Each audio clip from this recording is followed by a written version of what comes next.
ذو الخویسرا دته ویل کېږي د خوارجو امام په دین کې به څه کوي غلو به کوي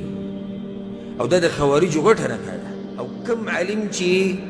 د کفر ټاپې لګوي او یا د پلانې حکومت مرتد دی او هغه پلانې باچا کافر دی او دغه قتل روا دی او دا منافقان دي او دا د انګریزانو ایجنټان دي او دا د امریکې ایجنټان دي او د دوی وجل روا دي او دا درباریان دي او دا ټکي د دوی خوښې دي محمد صلی الله علیه وسلم چې څوک زما د لارې نه واورېدو او زما د عمل په شان عمل یې نه کو دی زما په امت کې نه دی هلاک دي هغه خلک چې په دین کې غلو کوي تباه دي هغه خلک چې په دین کې غلو کوي تباه دي هغه خلک چې په دین کې بې ځایه سختیانې کوي پیغمبر صلی الله علیه وسلم چې کله به د جعرانه کې دا غنیمتونه تقسیمول نو دغه ټیم کې یو سړی راغی چې هغه ته ویلی کېږي ذو الخویصره التمیمي او د ده خپل نوم په بعضو کتابونو کې علماو راوړی دی لکه امام ابن حجر رحمه الله راوړی دی په الاصابه کې وي د ده نوم حرقوس ابن زهير السعدي التميمي دا دې سړي نوم و حرقوس خپل نوم او مشهور دی په ذو الخویسره باندې دی راغی د پیغمبر صلی الله علیه وسلم په تقسیم باندې اعتراض وکړو او دا مشهور حدیث دی موږ په بعضو درسونو کې بیان کړی هم دی امام مسلم رحمه الله راوړی دی روایت جابر بن عبد الله رضی الله عنهما دی وجي أتى رجل رسول الله صلى الله عليه وسلم بالجعرانة يو كس راغي بيغمبر صلى الله عليه وسلم بس يو غب جعرانة كيو أو بدك تنكي بيغمبر صلى الله عليه وسلم غنيمتون تقسيم وفي ثوب بلال فضة أو د بلال رضي الله عنه سره يو كپړه او باغ کپړه کې سپین زر پراتو نو پیغمبر صلی الله علیه وسلم بدلی سپینو زرونه پلاس کې داسې راغستو دي خلکو له ورکول دغه ذو الخویسره بدبخت پکې د لرې نه آواز وکړو فقال یا محمد اعدل اے محمد صلی الله علیه وسلم عدل کوه عدل پیغمبر صلی الله علیه وسلم ورته وی ویلک تباشي ومن يعدل اذا لم اكن اعدل او څوک به عدل او انصاف وکړي چې زه یې ونه کړم لقد خبت وخسرت ان لم اعدل که ما عدل او انصاف ونه کړو پیغمبر صلی الله علیه وسلم بیا خو زه هم تباه شوم هلاک شو اوس د الله پیغمبر به عدل نه کوي یو روایت کې داسې راځي چې عمر بن الخطاب رضی الله عنه دا وی یا رسول الله دعني اقتل هذا المنافق اے دا الله پیغمبر ما پرېږده زه دا منافق مردارومه پیغمبر صلی الله علیه وسلم ورته معاذ الله لا دینک ولې ان يتحدث الناس اني اقتل اصحابي بیا به خلک دا وایي چې زه خپل ملګري وژنم نو خلک خو د حقیقت نه دي خبره کوي بهر به بیا دا خبره مشهوره شي چې پیغمبر صلی الله علیه وسلم خپل ملګري وژني نو د دې د لاسه پیغمبر صلی الله علیه وسلم دې منع کو عمر بن خطاب رضی الله عنه منع کو وینا ناسب ورته نه وي بيدوي وإن هذا وأصحابه يقرؤون القرآن دي أو د ده په لار چې څوک روان دا اعتراض چې کړی ذو الخویسره دي أو د ده په لار چې څوک روان او د ده دا منهجي دوی به قرآن وایي د قرآن تلاوتونه به هم کوي لا یجاوز حناجرهم خو دا قرآن به د دوی د مرۍ نه کته نه کوزېږي يمرقون منه كما يمرق السهم من الرمية دوی به د اسلام نه داسې وځي که نه داسې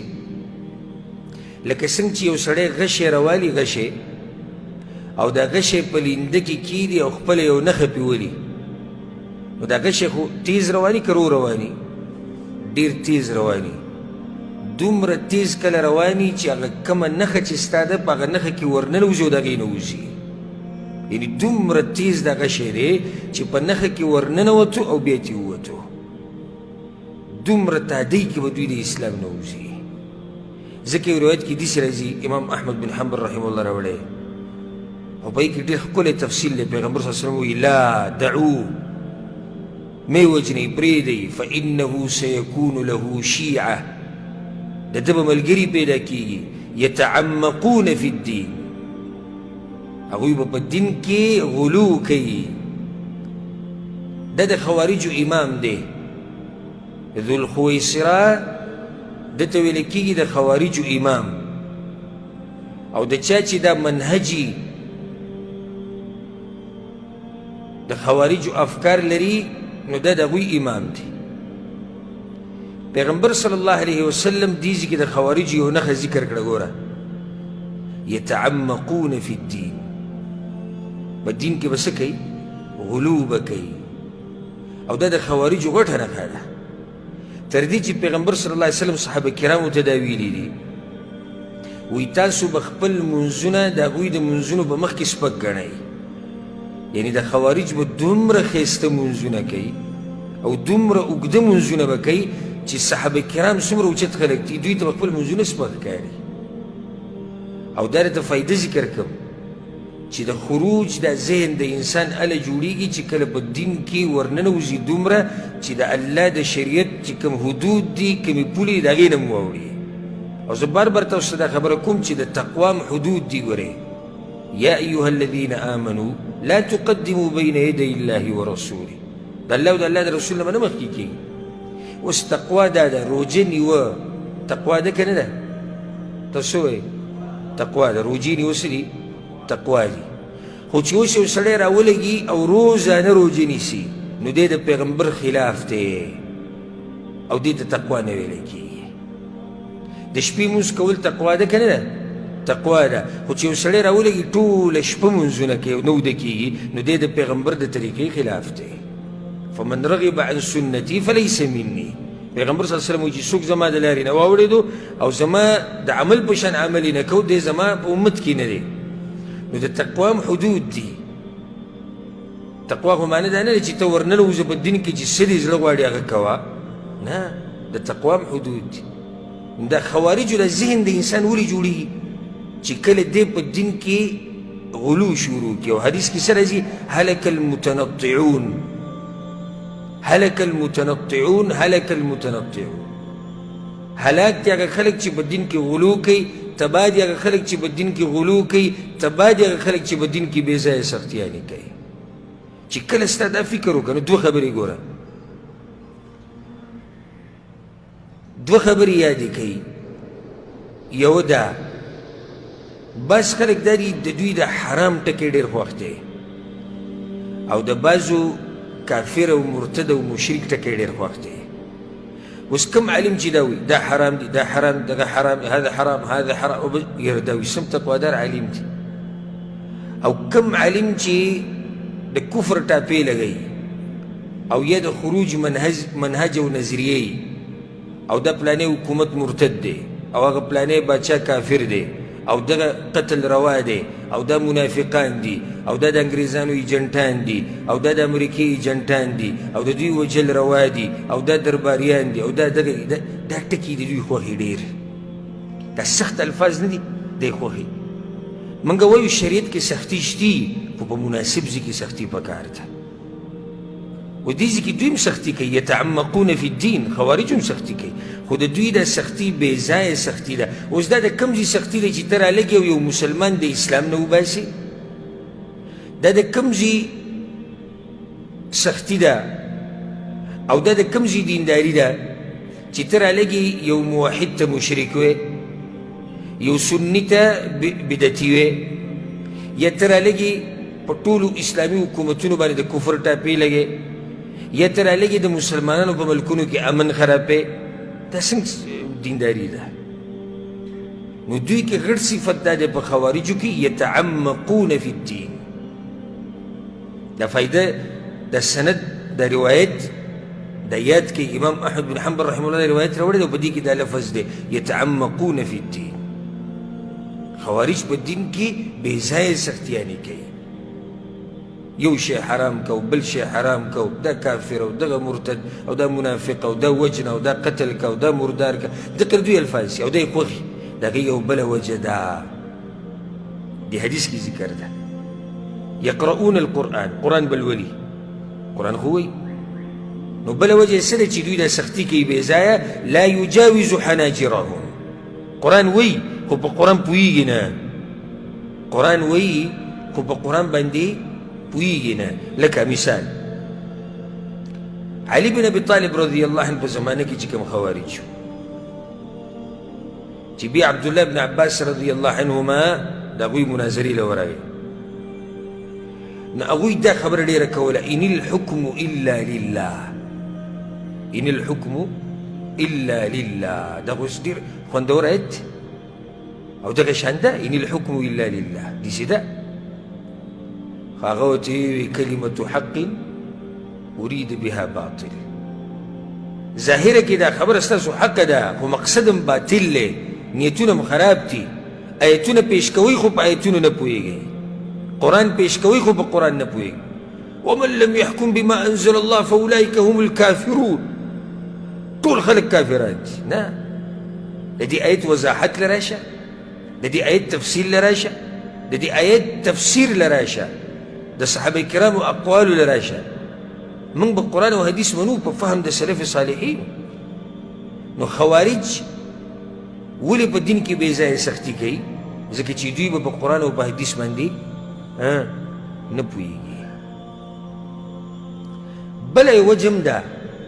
پیغمبر صلی الله علیه وسلم یو حدیث کې د خوارجو نښه ذکر کړې وي د دوی عمرونه به کمي او دا عمر چې کمي د ده جذبات خوښي د پوخانه د خوارجو چې څومره افکار څوک لري اکثر د ځوانان دي ولې د ځوانۍ د عمر نه دی په دې کې سړی په خبره نه رسي نه پوهېږي خو جذبات یې خوښي لکه اوس د ځوانانو دا خبره ډېره خوښوي مړې کا قتل یې کا مردار یې کا کافر دی مرتد دی او څوک چې ورته مسلمان وایي هغه هم کافر دی دا ټکي یې خوښي خو د ده په عکس کې چې یو سړي د ده په عکس باندې چې یو سړي عمر ډېري د هغه عقل په ځای هغه خبرې ته سوچ کوي نو ځکه د خوارج بې ځایه سختیانې کوي پیغمبر صلی الله علیه وسلم دا ګورې زما خبره نه ده ګورې که یو سړی راولګي وایي چې دا دې ما نه دي ویلي دا کمې نښې چې ما ذکر کړي دا په حدیث کې دي په قرآن باندې به نه پوهېږي دغه پیغمبر صلی الله علیه وسلم وایي یتعمقون فی الدین دا د پیغمبر خبره ده عمرونه به یې کمي دا د پیغمبر صلی الله علیه وسلم خبره ده تقوا کې به حدود پر کړي دا هم د پیغمبر خبره او زما موضوع دا نه ده د خوارجو منهج بیانول چې موږ دې تفصیل کې ورشو خو منځ کې واقعه راله او زه بار بار دې ملګرو ته دا وایم چې د سیرت زه صرف دې دپاره نه بیانوم چې موږ یو قصه بیانوو او بس خبره ختمه شو موږ به د هر موقف سره ودرېږو د هرې حادثې سره به ودرېږو د دې نه موږ ته څه فایده رارسي د دې نه موږ ته څه درس میلاوي د دې ذوالخویسره دا اعتراض د دې نه موږ ته ګډ درس میلاویږي دې خوارجو کې یو بل عادت دی شیخ الاسلام ابن تیمیه رحمه الله نور علماو ذکر کړي خپلو کتابونو کې دوی دا وایي چې موږ په دنیا کې بې رغبته یو خو اکثر خبرې د دوی د حکومتونو مبارک دي اعتراض په باچایانو باندې اعتراض په حکومتونو باندې اکثر د دوی جړله الف نه د یا پورې چې وګوري نو پای کې غټ اعتراض به په چا وي او په حکومت باندې او دا د دوی امام ذوالخویسره دا کار کړی اعتراض دې کې په معمولي سړي باندې نه دی شوی اعتراض په چا باندې شوی دی په پیغمبر محمد ابن عبدالله صلی الله علیه وسلم باندې وایي دې عدل نه کوي بیا د عثمان بن عفان رضی الله عنه په وخت کې چې کوم خوارج راوتي اعتراض یې په چا باندې کړی په عثمان بن عفان باندې کړی ځکه چې خلیفه و علي بن ابي طالب په دور کې چې کوم خوارج راوتي دي هغوی اعتراض په علي بن ابي طالب باندې کړی ځکه چې خلیفه و نو د دې خوارجو اعتراضات هغه اکثر په چا باندې هغه په مشرانو باندې او ځکه علما وایي د دوی په زړونو کې یو لالچ پروت دی چې د حکومتونو ورته میلاو شي ځکه همیشه دوی په دولتونو پورې په حکومتونو پورې په دې پورې نښتي نو دا یو فایده دا کوم روایت چې امام احمد راوړی دی په دې کې پیغمبر صلی الله علیه وسلم څه وایي ګوره وایي په دین کې به سختي کوي حتی یخرجو من بې ځایه سختیانې به کوي د دین نه به څه شي وبوزي كما يخرج السهم من الرمية وإلى كسنتي غشي تولي يوي نخيتا او دا غشي پا دغا نخي ورننوزي وبيتي وزي دومرا پا تادي سر بوزي دغا حديث كي دادي پیغمبر صلى الله عليه وسلم وينظر في النصل فلا يوجد شيء ثم في القدح فلا يوجد شيء ثم في الفوق فلا يوجد شيء سبق الفرث والدم دي سمانا معنى دا غشي چی کل ورننوتو پا دي ستا پا دي هدف کی لکه مثال کی تا پی یو ساروی وشتو غشي دومره تیز لار پا دي ساروی کی ورننوتو دي بل طرف تا تیوتو پیغمبر صلی اللہ علیہ وسلم وی دا غشي چی کم سوکا دا او کمی چی اخیرنی ایسا دا او دا کم زینه چی نوی کیگی دی طولو زینو تو ور نبا پی گوینی او نبا پی وخی ولی با نوینی او نبا وخی دیر تیز ورننوتو او بیا دیر تیز ووتو دقشان خوارج دی دیو بدی دی اسلام نه دومره زروزی لکه څنګه چې دا غشی د دې خپل هدف نه دومره ضرورتې دی پوه شوي په دې باندې کنه بعض کسان یو بله قصه بیانوي او په دې کې او په هغې کې اختلاط راولي په صحیحینو کې حدیث دی په صحیح بخاري صحیح مسلم کې د ابو سعید الخدري رضی الله عنه پیغمبر صلی الله علیه وسلم علی بن ابي طالب رضی الله عنه لګلو یمن ته علی بن ابي طالب چرته لګلو یمن ته د په نهم کال کې یاد کړئ دا خبر د دې طایف د غزا ده د ذوالخویسره د اولنۍ قصه په کوم کال کې ده اتم کې ده دا اوس په نهم کې ده علی بن ابي طالب لګلو یمن ته نو علی رضی الله عنه د یمن نه پیغمبر صلی الله علیه وسلم ته سره زر را لګلیو روایت کې راځي وکان المقسوم فيها ذهبا هغه ټیم کې چې کوم څه تقسیمېدو پیغمبر صلی الله علیه وسلم سره زر تقسیمول دلته څه تقسیمول کله چې اعتراض وکړو سپین زرې تقسیمول د قصو ته ګورئ چې د فایده ته اوس ته یاد نو په دغه ټیم کې د حرقوس راغی حرقوس څوک دی ذوالخویسره او راغی او په پیغمبر صلی الله علیه وسلم باندې اعتراض وکړو نو اوس د دې به څه جواب کوو بس خلک د دواړه قصې ګډې وډې کړي دا قصې دلته بیانې او هغه دلته بیانې علي بن ابي طالب یمن ته لېږلی او هغه پې اعتراض وکړو نه ځکه امام ابن حجر رحمه الله د بخاري په شرحه کې وایي چې يمكن ان يكون تكرر ذلك منه في الموضعين ذو الخویسره بدبخته دا اعتراض په پیغمبر صلی الله علیه وسلم په دوه ځایونو کې کړی په یو باندې اکتفا نه ده کړې یو اعتراض په کوم ځای کې شوی دی په حنین کې د حنین نه واپسۍ کې د طایف د غزا نه چې واپس شو جعرانه کې او دویم اعتراض په کوم ځای کې شوی دی چې کله پیغمبر صلی الله علیه وسلم هغه سره تقسیمول چې هغه د یمن نه چا رالیږلي وو علي بن ابي طالب رضی الله عنه ورسېدی په دې خبره کې په دغه ټیم کې یو بله خبره راپېښه شوې وه پیغمبر صلی الله علیه وسلم چې کله په دې جعرانه کې و نو دا حدیث امام بخاري راوړی دی خو په صحیح بخاري کې نه دی په الادب المفرد کې راوړی امام ابو داود دا روایت راوړی ابو الطفیل رضی الله عنه وایي چې دی له په هغه ورځو کې وړوکی وی چې رأيت النبي صلى الله عليه وسلم يقسم لحما بالجعرانه پیغمبر صلی الله علیه وسلم په جعرانه کې غوښه تقسیموله وانا يومئذ غلام او زه په دغه ورځو کې څه ومه ماشوم ومه فاقبلت امرأة بدویه یو ښځه راله بانډچۍ ښځه وه نو د پیغمبر صلی الله علیه وسلم ته چې کله رانږدې شوه بسط لها رداءه پیغمبر صلی الله علیه وسلم خپل څادر هغې ته خور کړو هغه پې کېناسته نو یې ما تپوس وکړي چې دا زنانه څوک ده چې پیغمبر صلی الله علیه وسلم د دې دومره اکرام وکړو او خپل څادر یې ورته خور کړو وی خلکو راته وي چې امه التي ارضعته دا وه حلیمه السعدیه حلیمه پېژنې که نه څه تذکره یې تاسو اورېدلې ده پیغمبر صلی الله علیه وسلم بنو سعد کې پی ورکړي وو نو دا د پیغمبر صلی الله علیه وسلم رضاعي مور ده او دا فایده یې ده کوي حلیمه مسلمانه شوې ده او که نه. نو بعضو علماو لکه امام ابن القیم رحمه الله هغه توقف کړی، هغه وایي چې نه دا وایم چې مسلمانه شوې ده او نه دا چې نه، یعنې دا د هغه خپل تحقیق دی.